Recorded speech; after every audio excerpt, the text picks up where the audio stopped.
Secretos de la Biblia al descubierto. Las Escrituras prohibidas. ¿Y si la Biblia que conoces fuera solo una versión entre muchas posibles? Imagina por un momento que, enterrados en vasijas de barro o escondidos detrás de muros de un monasterio, hay textos que cuentan historias diferentes sobre los primeros cristianos, sobre Jesús, sobre ángeles caídos y sobre mujeres que tuvieron un papel central en las comunidades. ¿Se trató de simples desviaciones doctrinales que la historia dejó de lado? ¿O hubo decisiones conscientes, teológicas, sociales y políticas que marcaron lo que hoy llamamos las Escrituras? Abramos ese cofre con cuidado. No busco reemplazar convicciones ni proclamar teorías conspirativas. Mi propósito es acompañarte en una investigación que mezcla arqueología, filología y debate histórico. Vamos a desenterrar evidencias, a distinguir entre hechos y conjeturas, y a mirar de frente la pregunta que el título propone. ¿Qué son exactamente las Escrituras prohibidas y por qué quedaron fuera del canon? Primero, ¿qué entendemos por canon? El término canon se usó para designar una lista de libros reconocidos como autoritativos por una comunidad. Hoy coexistimos con varias listas. La Biblia protestante suele referirse a 66 libros. La católica incluye algunos textos adicionales, lo que se conoció como deuterocanónicos. La Iglesia Ortodoxa etíope conserva aún más, entre ellos el libro de Enoc, que en otras tradiciones fue desplazado. Estas diferencias no son anécdotas menores. Muestran que la noción de la Biblia no apareció de golpe como un objeto homogeneizado, sino que fue producto de procesos largos, disputados y a veces localmente variables. ¿Cómo se formó el canon? No existe un solo momento decisivo ni un solo actor que lo decidiera todo. Entre los siglos I y IV se dieron varios criterios que las comunidades aplicaron, consciente o inconscientemente, para aceptar o rechazar libros. Apostolicidad. ¿Se atribuía el texto a un apóstol o alguien cercano a los apóstoles? La conexión con figuras fundacionales era un sello de legitimidad. Pero la atribución no es prueba total. Muchos libros se escribieron en nombre de personajes antiguos, práctica conocida hoy como pseudoepigrafía. Fidelidad doctrinal u ortodoxia. La enseñanza del libro concordaba con lo que la mayoría de comunidades consideraba competente o saludable para la fe. Aquí empieza la tensión. Diferentes comunidades tenían interpretaciones distintas sobre Cristo, salvación y autoridad. Uso litúrgico y aceptabilidad comunitaria. Si una comunidad leía y proclamaba un texto en el culto, ese peso práctico contaba mucho. Universalidad o catolicidad. ¿El texto circulaba y era valorado en muchas comunidades o se mantenía local y marginal? A estos criterios se sumaron factores humanos y políticos. Líderes eclesiásticos influyeron en la consolidación de listas locales. Las cartas de obispos, las colecciones de lecturas y disputas teológicas sirvieron de filtro. Un hito citado por los historiadores es la carta de Atanasio, obispo de Alejandría, en 367 después de Cristo, que incluye una lista de 27 libros, la misma lista que hoy reconocemos como Nuevo Testamento en muchas tradiciones. Esa carta no inventó el canon para todos, pero ayudó a consolidar una referencia influyente. Es importante subrayar. Algunos estudiosos ven en esa carta un punto de clarificación. Otros recuerdan que ya existía un consenso mayoritario en muchas regiones sobre esos libros. Más allá de Atanasio, concilios locales y prácticas eclesiásticas moldearon la colección que hoy manejamos. ¿Hubo censura deliberada? Las respuestas varían. Algunos sostienen que ciertos textos fueron suprimidos por contradecir intereses de élites emergentes. Otros ven un proceso más orgánico, de selección comunitaria y de alineamiento doctrinal. La evidencia sugiere que ambos elementos entraron en juego. En algunas ocasiones, la controversia y la presión institucional marginaron textos. En otras, la propia marginalidad de ciertas enseñanzas impidió su difusión. Lo que no debemos hacer es convertir cada exclusión en una trama maléfica sin matices. Hay ejemplos claros de disputa, y también de olvido, y la historia es más compleja que una sola narrativa de conspiración. Vamos ahora a los textos, casos concretos que explican por qué ciertas obras fueron marginadas. El libro de Enoc. Ángeles caídos, gigantes y un Mesías diferente. El libro de Enoc es un conjunto de escritos judíos apocalípticos. atribuidos tradicionalmente a Enoc, el ancestro de Noé mencionado brevemente en Génesis. No forma parte del canon hebreo ni del cristiano occidental, pero fue ampliamente leído en ciertos círculos judíos y cristianos antiguos. La iglesia etíope lo preservó y lo integró en su colección bíblica. ¿Qué cuenta? Entre sus pasajes más notorios están las historias de los vigilantes, ángeles que descendieron a la tierra, tomaron a mujeres humanas y engendraron una estirpe gigantesca, los Nefilim. Hay descripciones extensas de visiones celestiales, juicios cósmicos y figuras mesiánicas que no encajan con una simple cronología humana. Algunas secciones anticipan imágenes y preocupaciones que aparecen también en textos cristianos posteriores. La idea de juicios celestes, la figura intermediaria del elegido o del Hijo del Hombre en contextos apocalípticos. ¿Por qué resultó problemático para algunos custodios del canon? Varias razones posibles, siempre formuladas con cautela. Su autoría es claramente pseudoepigráfica. Se atribuye a una figura antidiluviana para ganar autoridad. Su genealogía angelológica y modo de representar la interacción entre lo divino y lo humano difiere en tono de otras tradiciones. Algunas de sus fantasías cosmológicas parecían alejadas de la teología que se consolidaba. Sin embargo, su presencia en comunidades y su influencia en ciertos escritos del siglo I muestra que no se trató simplemente de un texto marginal. Fue leído, discutido y a veces citado.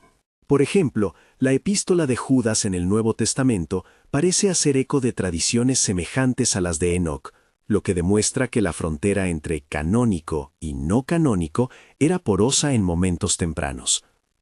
Nag Hammadi y los Evangelios Gnósticos, una biblioteca redescubierta. En 1945, un hallazgo en una jarra de arcilla en Nag Hammadi, Egipto, cambió radicalmente nuestra visión de la diversidad cristiana antigua. Se trató de una colección de códices que contenían textos hasta entonces desconocidos o solo mencionados de manera fragmentaria por fuentes antiguas, evangelios atribuidos a Tomás, a Felipe, al testimonio de la verdad, entre otros. Estos escritos suelen agruparse bajo la etiqueta de gnósticos, aunque ese término engloba una pluralidad compleja. ¿Qué ofrecen estos textos? En muchos casos, una versión distinta de las enseñanzas atribuidas a Jesús.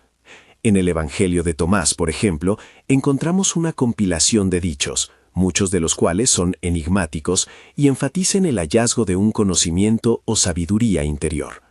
No es un relato narrativo de la pasión y la resurrección, es una colección de sentencias que apuntan a una experiencia de revelación personal. El Testimony of Truth y otros escritos examinan la creación, la naturaleza del cosmos y la salvación en términos que privilegian el conocimiento, gnosis, como vía liberadora. ¿Cómo contrastan con los evangelios canónicos? En líneas generales, los evangelios sinópticos y el de Juan ofrecen una figura histórica de Jesús integrada a una narrativa de enseñanza, pasión, muerte y resurrección, con un fuerte énfasis en la comunidad y en la instauración de una nueva alianza. Los textos de Nag Hammadi tienden a poner mayor peso en la experiencia interior, en la liberación de una chispa divina atrapada en el hombre y en interpretaciones cosmológicas que difieren del marco judeo-cristiano dominante. Esto no implica necesariamente que nieguen la historicidad de Jesús en bloque, aunque algunos fragmentos sugieren lecturas más simbólicas o místicas de su figura. ¿Por qué fueron marginados? Técnicamente por su incompatibilidad con los lineamientos teológicos que fueron ganando primacía en ciertos círculos, pero además influyeron factores prácticos. Algunos de estos textos circularon en comunidades que eventualmente se vieron en desacuerdo con las autoridades emergentes. Su énfasis en revelaciones privadas o elitistas chocaba con la idea de un mensaje público y comunitario que debía edificarse como norma para la Iglesia. Es importante subrayar que calificar estos textos como gnósticos es una etiqueta útil para el análisis, pero que la realidad de las comunidades fue mucho más plural y fluida. El contraste entre las imágenes de Jesús es significativo. En los evangelios canónicos, Jesús enseña mediante parábolas abiertas a la comunidad. En textos como Tomás, su enseñanza puede ser una dirección hacia un descubrimiento interior que solo algunos alcanzan. Estas diferencias no son triviales. Implican concepciones distintas sobre quién tiene acceso a la verdad y sobre qué forma debe tomar la autoridad en la comunidad. Evangelio de María, una voz femenina y la tensión por la autoridad. Entre los manuscritos que nos dejaron ecos de otras tradiciones, el Evangelio de María, María Magdalena, ocupa un lugar llamativo. Conservado en fragmentos, este texto presenta a María como una receptora de enseñanzas especiales que causan celos y resistencia entre algunos discípulos, particularmente Pedro. No se trata de una biografía completa, sino de una serie de enseñanzas y diálogos que muestran a María en un rol instructivo. ¿Por qué esto genera tanta fascinación? Porque trastoca expectativas. La imagen tradicional, elaborada por la posteridad y por lecturas selectivas, presentó a las mujeres de forma secundaria en muchas tradiciones. Encontrar un texto antiguo que asigna autoridad a una mujer y que además muestra tensiones abiertas con discípulos varones, obliga a repensar cómo funcionó la autoridad en ciertos círculos. Algunos leen en ese material pruebas de un liderazgo femenino desplazado. Otros señalan la fragmentariedad de la evidencia y advierten contra conclusiones apresuradas. Es crucial aclarar que el Evangelio de María está fragmentado y que su reconstrucción depende de comparaciones textuales y contextuales. No podemos afirmar con rotundidad cómo se estructuraba la comunidad que lo producía, ni hasta qué punto María ejercía un liderazgo institucionalizado. Lo que sí es tolerable decir es que existen tradiciones antiguas que presentan a mujeres como portadoras de revelación y liderazgo, y que esas tradiciones fueron contestadas en ciertos espacios de la Iglesia emergente. Pequeños ganchos para pensar. ¿Qué hace que una voz sea escuchada o silenciada? ¿Cuánto pesa el género en la consolidación de la autoridad religiosa? Y si hubo textos que mostraban otra imagen del liderazgo, ¿por qué dejaron de circular con la misma fuerza? A estas alturas, algunas preguntas clave se vuelven inevitables. ¿Fueron estos textos simplemente versiones alternativas marginales o representan líneas teológicas profundamente extendidas que, por múltiples causas, cayeron en desuso? ¿En qué medida la arqueología y el hallazgo de códices nos permiten recuperar un panorama más complejo y a la vez interpretado con prudencia? Antes de continuar con el siguiente bloque, un par de palabras rápidas. Si este tránsito entre manuscritos, disputas y hallazgos te interesa y quieres que sigamos desenterrando estas historias, suscríbete para no perder los próximos episodios. El mosaico se complica. Mitos previos, deidades femeninas y expansiones post-Edén. Al pasar del mundo cristiano a su contexto más amplio, el seno del judaísmo antiguo y las religiones cananeas circundantes, aparecen elementos que a menudo fueron suprimidos, reinterpretados o simplemente olvidados.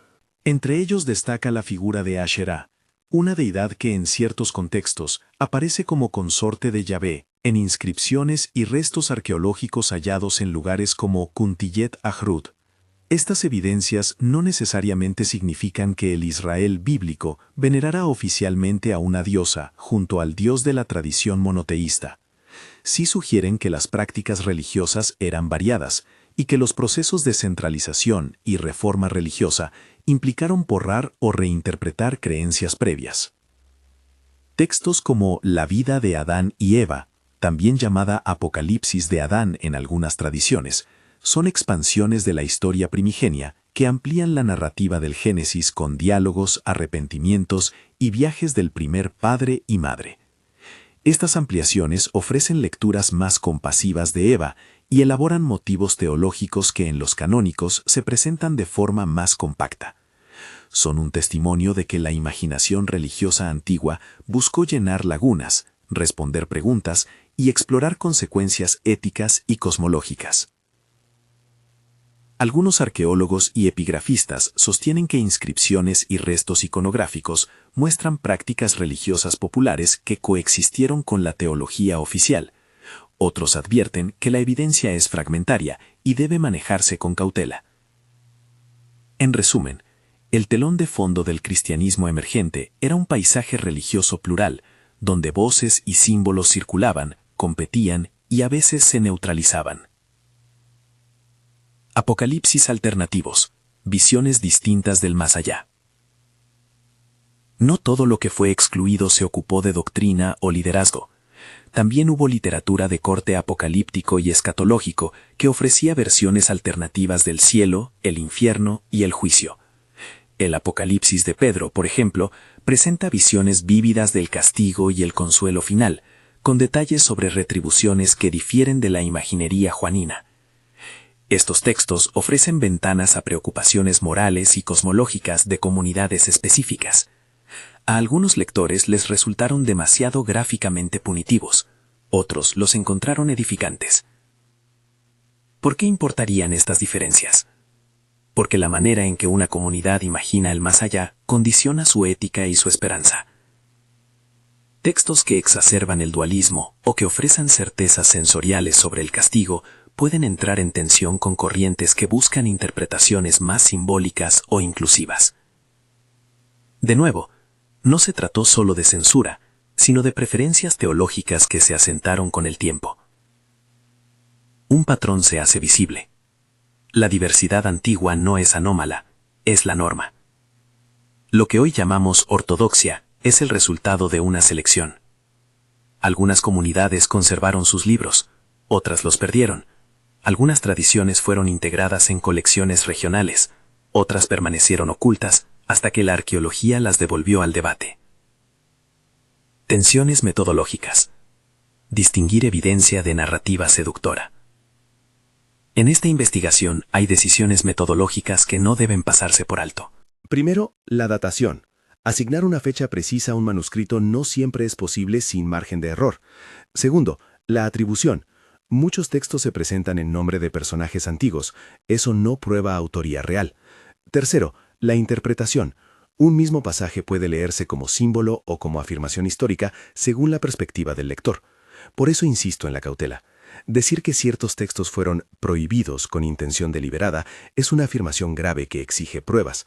Lo más honesto es reconocer la multiplicidad de causas: autoridad teológica, usos litúrgicos, dinámicas comunitarias, presiones políticas y simple azar de la transmisión textual. Mientras avanzamos en estos casos, será útil mantener dos actitudes simultáneas: la fascinación por lo descubierto y la humildad ante los vacíos. Los hallazgos como Nag Hammadi o las inscripciones de Contileta Hrud amplían nuestro horizonte, pero no borran de un plumazo siglos de tradición. Nos obligan, eso sí, a replantear supuestos y a enriquecer la sensibilidad histórica sobre cómo se construyó lo sagrado. Hacia una pregunta mayor: identidad y poder. Una idea vuelve una y otra vez. Decidir qué textos se leen públicamente y cuáles se relegan tiene consecuencias materiales. Sirve para definir identidad comunitaria, para legitimar líderes y para consolidar doctrinas que organizan la vida en común. Ver la conformación del canon desde esta lente no equivale a acusar automáticamente de manipulación. Más bien permite entender cómo las comunidades negociaron autoridad en contextos de conflicto y competencia. Al mismo tiempo, debemos resistir la tentación de simplificar. No todo texto marginado fue el producto de una persecución sistemática. Muchas veces la marginalidad nace de la pérdida de redes de transmisión, del declive de ciertas iglesias locales o del cambio de idiomas y tecnologías de copia. Aún así, cuando aparecen patrones como la visibilidad limitada de voces femeninas o la exclusión de cosmovisiones que privilegiaban conocimientos esotéricos, hay que preguntarse por las razones culturales y de poder subyacentes. Mientras avanzamos hacia los próximos casos, las profundizaciones sobre el libro de Enoc, la lectura detallada de algunos evangelios gnósticos y la arqueología que recuerda a Ashera, conviene repasar lo que ya tenemos: evidencia arqueológica que sugiere pluralidad, manuscritos que revelan formas alternativas de cristianismo, procesos de selección que combinaron criterios teológicos y contextos sociales, y por encima de todo, la necesidad de analizar con rigor antes de sacar conclusiones contundentes.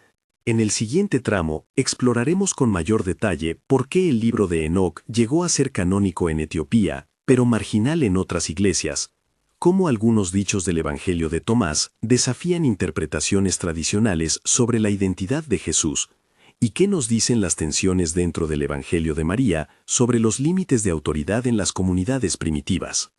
También nos detendremos en evidencias concretas de Kuntilet Hrud y en cómo se interpretan hoy las inscripciones que aluden a una posible presencia de una consorte divina en prácticas populares antiguas. Pero antes de entrar en esos entresijos teológicos y arqueológicos, permíteme subrayar una advertencia metodológica relevante para lo que sigue. Muchas de las reconstrucciones que leerás son eso, reconstrucciones. Se basan en fragmentos, en cotejos entre textos y en hipótesis académicas que compiten entre sí. Cuando repitamos nombres antiguos y traduzcamos expresiones teológicas, lo haremos siempre acompañados de fórmulas de prudencia. Según algunos estudios, es posible que, algunos investigadores sostienen, la historia no es un rompecabezas con una sola solución. Es una conversación larga entre fuentes, hallazgos y lectores contemporáneos, y cada pieza merece evaluación cuidadosa. Con ese marco en mente, avanzamos hacia uno de los capítulos más sugestivos, la historia completa de Enoc y su lugar en la memoria religiosa. Allí veremos cómo se tejieron mitos de ángeles y gigantes, cómo esos relatos influyeron en libros aceptados y rechazados, y qué consecuencias tuvieron esos mitos para las comunidades que los preservaron o condenaron. La historia completa de Enoc merece que le prestemos atención con paciencia.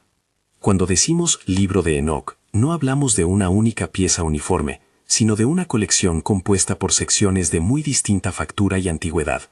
Hay un núcleo antiguo, que los especialistas llaman Libro de los Vigilantes, textos astronómicos y calendáricos, visiones apocalípticas y cartas que fueron amalgamadas con el tiempo.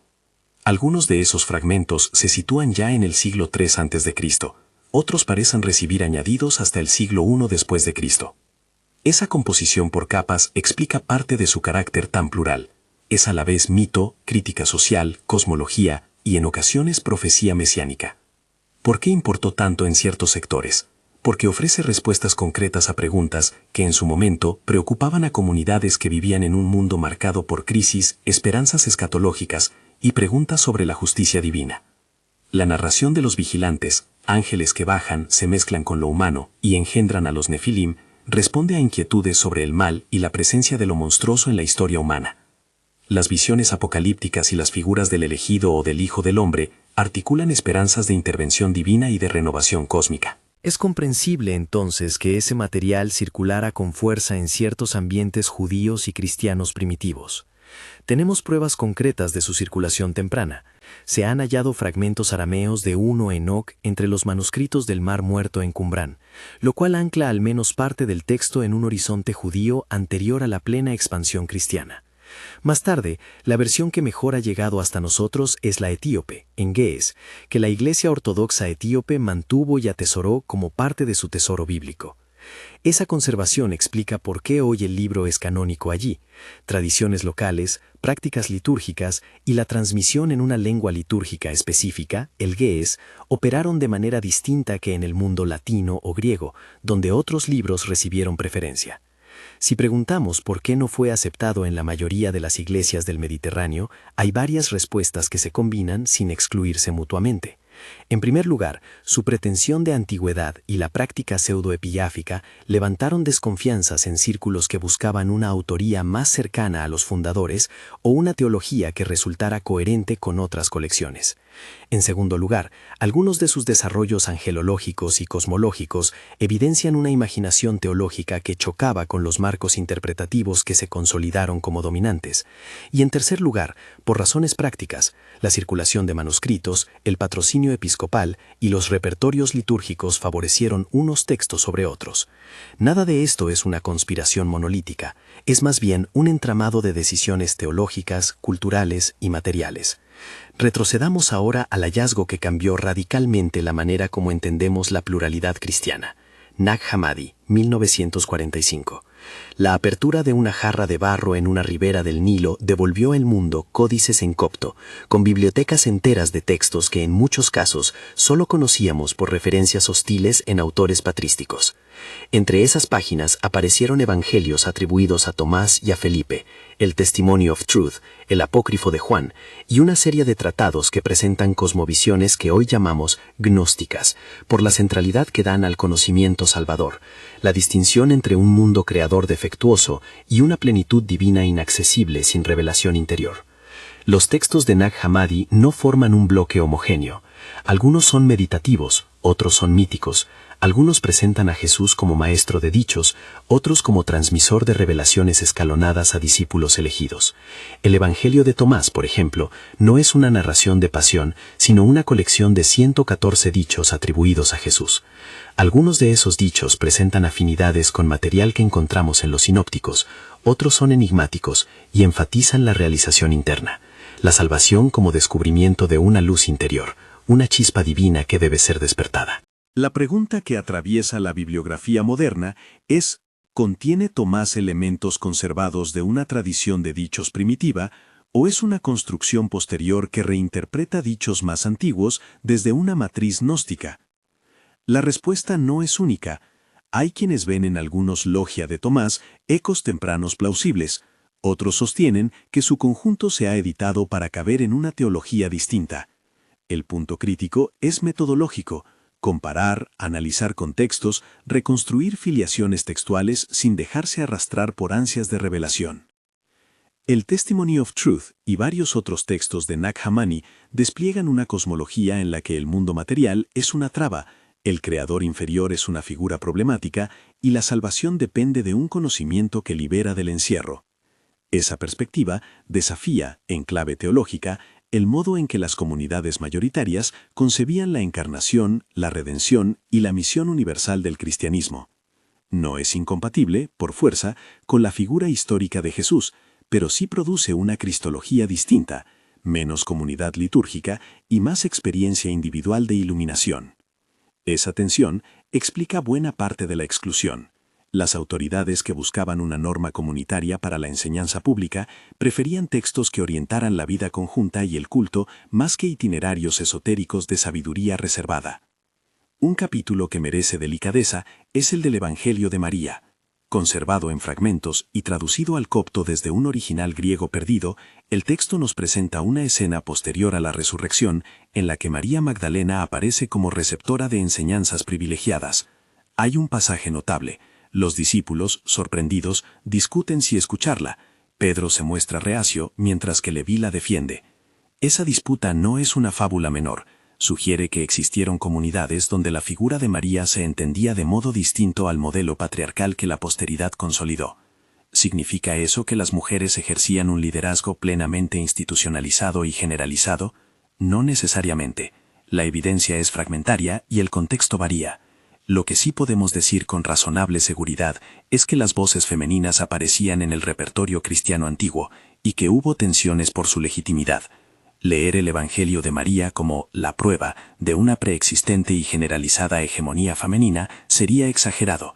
Leerlo como la huella de tradiciones en las que las mujeres podían ejercer autoridad sí es plausible. Estas tradiciones fueron disputadas y algunas perdieron terreno. Las razones incluyen dinámicas internas, cambios en organización y teología, y factores externos, sociales y culturales, que favorecían una gradación de autoridad masculina. El texto de María, por tanto, funciona como una ventana. Nos permite ver posibilidades que existieron y que fueron sujetas a negociación. La literatura que amplía la historia primigenia, como la vida de Adán y Eva, a veces llamada Apocalipsis de Adán o Apocalipsis de Moisés en sus variantes, cumple funciones teológicas y pastoralmente consoladoras. Ofrece diálogos más extensos entre los primeros padres, retoma la cuestión del pecado y la expiación, y proporciona un marco para pensar la muerte y la esperanza. Estas expansiones aparecen en versiones griega, latina, armenia, eslava, entre otras. No son simples fantasías, responden a preguntas no resueltas en el material genésico breve y a necesidades de comunidad, enseñar, explicar y construir modelos de arrepentimiento y misericordia. Al presentar a Eva en ocasiones de forma más empática, estas tradiciones complican lecturas que han usado el Génesis para justificar lecturas rígidas sobre género. De nuevo, fragmento no equivale a argumento concluyente, pero sí alimenta un panorama diverso. Para comprender cómo emergen y se disuelven determinadas imágenes religiosas, conviene acercarse a la arqueología. Los hallazgos epigráficos de Kuntilet Ahrud, por ejemplo, han abierto preguntas sobre la presencia de la palabra Ashera junto al nombre de Yahvé en inscripciones y representaciones que podrían aludir a objetos cultuales o a la idea de una consorte. En algunos fragmentos aparece la frase Yahvé y su Ashera, lo que a primera vista sugiere una práctica religiosa que admitía la figura femenina en la esfera divina. Sin embargo, las interpretaciones divergen. Algunos especialistas hablan de una diosa consorte, otros proponen que Ashera designa un símbolo, un estandarte o un tipo de culto popular no teologizado. Es decir, la evidencia es real, pero su lectura no es unívoca. Las reformas religiosas centradoras, a las que alude por ejemplo la llamada reforma deuteronomista, buscaban purificar la adoración y eliminar prácticas sincréticas. Ese proceso de centralización es en parte el responsable de que muchas prácticas locales desaparecieran del discurso oficial. Conservar la prudencia hermenéutica es aquí indispensable. No podemos convertir inscripciones fragmentarias en afirmaciones taxativas sobre la religión nacional de todo Israel en un periodo dado. Un género que revela preocupaciones morales y sociales son los apocalipsis alternativos. El Apocalipsis de Pedro, conocido desde la antigüedad aunque marginado por la mayoría de colecciones canónicas, ofrece imágenes del juicio y del castigo que son más explícitas y gráficas que las de Juan. Fue apreciado por su poder para conmover sobre la vida después de la muerte y la separación entre los que hacen el bien y los que hacen el mal. Textos de esta naturaleza eran a veces más útiles a comunidades que necesitaban advertencias éticas vigorosas, pero precisamente por su tono sensorial y por imágenes de castigo muy concretas, algunas autoridades optaron por relegarlos, otros aún los conservaban como literatura edificante. De nuevo, vemos que la decisión de incluir o excluir responde a criterios teológicos, litúrgicos y pastorales, no a una sola motivación política. Llegados a este punto, merece la pena detenernos sobre cómo interactuaron factores de poder y autoridad en la consolidación del canon. Es innegable que los obispos, las comunidades urbanas con recursos para producir códices y ciertas figuras de liderazgo, como Atanasio de Alejandría, cuya carta de 367 DC a las comunidades propuso una lista de 27 libros, tuvieron peso en la configuración de lo que hoy consideramos Nuevo Testamento. La carta de Atanasio no fue un edicto universal que en un gesto único homogeneizó todo el cristianismo, pero sí funcionó como punto de referencia influyente en regiones claves. A su vez, los concilios locales y las prácticas de lectura litúrgica consolidaron repertorios. La intervención imperial, por ejemplo, la conversión de Constantino y el patrocinio que el cristianismo imperial ofreció a determinadas estructuras, también creó incentivos materiales para la unidad doctrinal y la definición de normas. Es importante remarcar que incentivos no equivale a una conspiración unificada de ocultamiento. La selección fue resultado de múltiples interacciones institucionales, teológicas y sociales. Si miramos desde la metodología académica, detectamos varias líneas de trabajo que ayudan a distinguir hipótesis sólidas de lecturas especulativas. La filología comparada, el estudio de las versiones y el análisis de transmisiones textuales permiten reconstruir perfiles de circulación. La paleografía y el carbono 14 datan manuscritos, la arqueología contextualiza prácticas. Estas herramientas no siempre entregan certezas, los márgenes de error existen y las reconstrucciones compiten. Por eso, cuando leamos afirmaciones contundentes sobre libros prohibidos o sobre supuestas conspiraciones, conviene exigir la evidencia. ¿Qué manuscritos lo prueban? ¿Qué testimonio patrístico lo corrobora? ¿A qué contexto pertenecen las inscripciones? El diálogo entre fuentes es la mejor protección frente a lecturas que confieren a la información una carga emotiva mayor que la que los datos sostienen. Las implicaciones teológicas de todo esto son múltiples. En primer lugar, nos obligan a replantear la unidad aparente del pensamiento antiguo. La pluralidad revelada por Nag Hammadi, por los manuscritos de Qumrán o por las colecciones etíopes, muestra que el cristianismo antiguo no fue un bloque monolítico, fue un campo de opciones teológicas en el que estuvieron en juego distintas respuestas a las preguntas centrales. ¿Qué quiso decir Jesús? ¿Cómo se salva el ser humano? ¿Qué autoridad organiza la comunidad? En segundo lugar, ponen en cuestión narrativas simples sobre la ausencia de voces femeninas en los orígenes. Textos como el Evangelio de María y la sola posibilidad de que figuras femeninas circularan como transmisoras de revelación muestran matices que requieren análisis sin prejuicios ideológicos. En tercer lugar, abren el debate sobre la relación entre mensaje y práctica. Los textos marginados a menudo enfatizan experiencia interior, categorías cosmogónicas distintas o imaginarios apocalípticos que no terminan de encajar en la estructura litúrgica y catequética que se estaba consolidando en centros eclesiásticos. Socialmente, la definición del canon produjo efectos palpables, normas de lectura, modelos de autoridad, repertorios de interpretación y patrones de memoria colectiva. Donde se decidió conservar un texto, ese libro formaba parte de la catequesis, de la moral pública y del imaginario comunitario. Donde el texto desapareció, otras narrativas ocuparon su lugar. Es en suma un proceso que modela identidades. Frente a interpretaciones sensacionalistas que proclaman la existencia de la verdad oculta detrás del canon, la lectura académica exige matices. No hay un único libro que, si fuera recuperado, refutaría la validez de todo el corpus que hoy respetan millones de creyentes. Hay sí textos que enriquecen y complican nuestro panorama, ofrecen alternativas de sentido, iluminan prácticas olvidadas y nos hacen conscientes de la construcción histórica de la autoridad. Para creyentes y para académicos, esa riqueza no debilita necesariamente la fe, la confronta con la historia y la invita a una lectura más informada y humilde. ¿Cuál es entonces la postura más prudente ante la acusación generalizada de censura deliberada? La evidencia apunta a que hubo momentos y lugares donde la presión institucional marginó textos y comunidades.